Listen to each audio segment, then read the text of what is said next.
Nagtatanong nito sa akin, please, marami siguro ang nalilito dito. Kung kayo gusto nyo magpa-blood chemistry, magpa-analysis, ngayon ito ang message sa akin. Sir, bakit ganun? Pagdating ko dun sa laboratory, kasi nakalimutan ko po na ako po ay uminom ng tubig at sinabi ko po sa laboratory na, oo, uminom ako ng tubig. Dineferred ako at hindi po ako nakunan.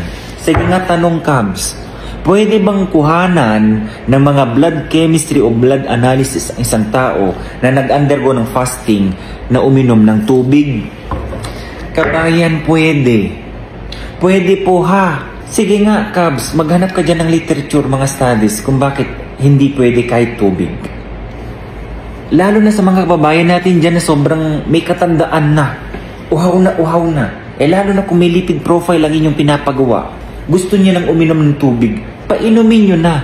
Pwede yan, kabayan. Ang tubig, walang calorie ito. Pag binag-uusapan kasing calorie, ano ba yan? Yan yung na-metabolize. Energy metabolizes by our body na nanggaling sa ating mga kinain kagaya ng protein, carbs, at saka ng fats. Ito, 0 calories, Cubs. Okay? Hindi niya po naapektuhan ang inyong mga blood chemistry results ang tubig. Okay? Alam mo pa ba ang importansya ng tubig pagka ikaw bago ng blood extraction? Shout out po, kabayan, sa lahat po ng mga mahihirap kuhanan ng dugo dyan. Ito ang importansya niyan.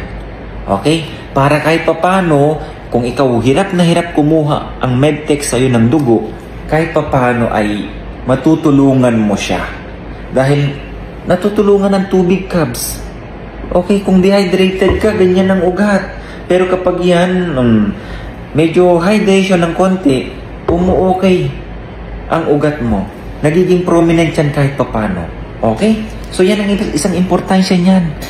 Para hindi mahirapan yung phlebotomist na kumukuha ng dugo nyo. So ulitin ko po, kabayan, kahit fasting po kayo at gusto nyo nang uminom, uhaw na ko, pwede na kayong uminom ng tubig bago ng blood extraction nyo. At ganito rin ang tamang fasting, kabayan, Kung kayo, kasi ang pinaka-fasting lang naman dyan, kabayan, sugar, lipid profile. Kung meron kang gamma glutamyl transferase or GGTP, isama mo na rin yan. Fasting din yan kung may request ka yan, Pero ito kadalasan kasi common, fasting, blood sugar, at saka yung lipid profile. Ngayon, kung meron kang dalawa nito, kung sugar lang ang request ng doktor, 6 to 8 hours lang ang pagfa-fastingan mo dyan. Hindi ka nalalagpas ng sobra dyan. Kasi kapag over-fasting ka na dyan, hindi ka na talaga kukunan yan. Pero, kung meron yung dalawa na fasting at saka yung lipid profile, cholesterol, triglyceride, mga ganyan, init mo na lang sa gitna. 10 hours sila yan. Okay? 10 hours kapag dalawa magkasama. Pero kung lipid profile lang, Cubs, ang kasama, dapat hanggang 12 hours yan. Okay?